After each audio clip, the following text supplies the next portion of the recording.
지금 이제 시작이라고. 서귀포시 남원읍의 한 시설하우스. 나무에 매달린 레디향이 누렇게 변해 썩어버렸습니다. 열매마다 무언가에 베인 듯 쪼개졌습니다. 요거는 이제 어제 좀 연구가 된 걸로 이제 보여집니다. 하우스 내부 온도를 낮추기 위해 올해 처음 차광 페인트까지 칠했지만 열과 피해를 막진 못했습니다. 지난해에 이은 극심한 피해에 농민은 할 말을 잊었습니다. 뭐 수확하기도 전에 이제 이런 이제 실망감이 더 오다 보니 어떤 농사짓는 사람으로서는 이제 상당히 이제 그 애로사항이 좀 있습니다. 이런 열과 피해는 제주 전역에서 본격적으로 시작됐습니다. 지난해 도내 레디향 재배 면적의 40%가량에서 피해를 입었는데 레디향 열과의 주요 원인인 고온과 열대야가 올해도 계속 이어지고 있기 때문입니다. 심지어 상대적으로 피해가 적었던 다른 만감류에서도 열과 피해가 발생하고 있을 정도입니다.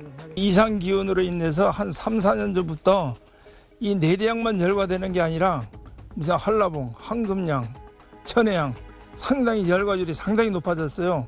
근데 이게 우리 농가들이 뭐 어떻게 해볼 방법이 없어요.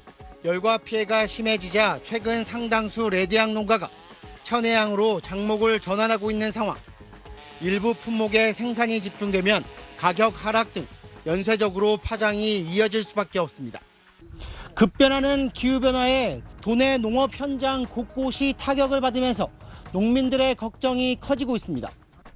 메밀 최대 주산지인 제주에선 기후변화에 메밀 이삭에서 싹이 트는 수발화 피해가 매년 심화되고 있고 지난해에는 제주 마늘 재배 면적의 60%가량에서 이른바 벌마늘 피해가 발생하기도 했습니다.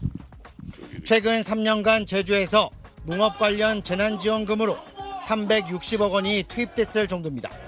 앞으로 기후변화가 심화될수록 피해는 더 커지고 곧바로 가격 상승으로 이어지는 악순환이 반복된다는 얘기입니다.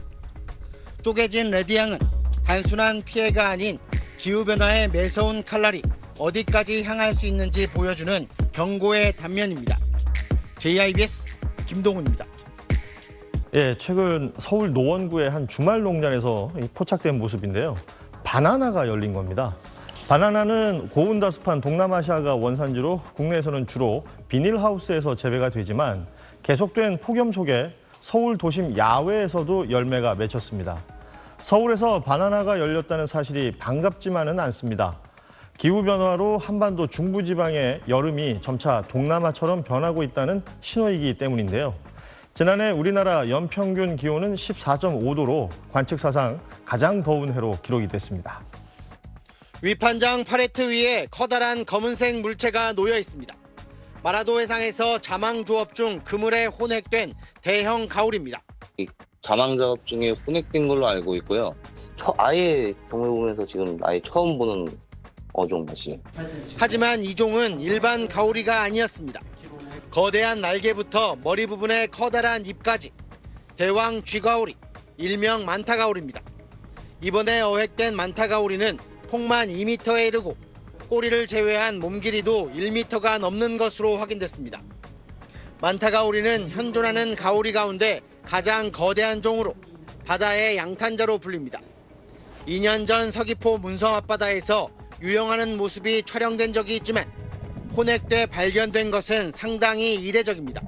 주로 열대나 아열대 바다에서 서식해 아직 국내 서식 여부는 확인되지 않은 상황입니다.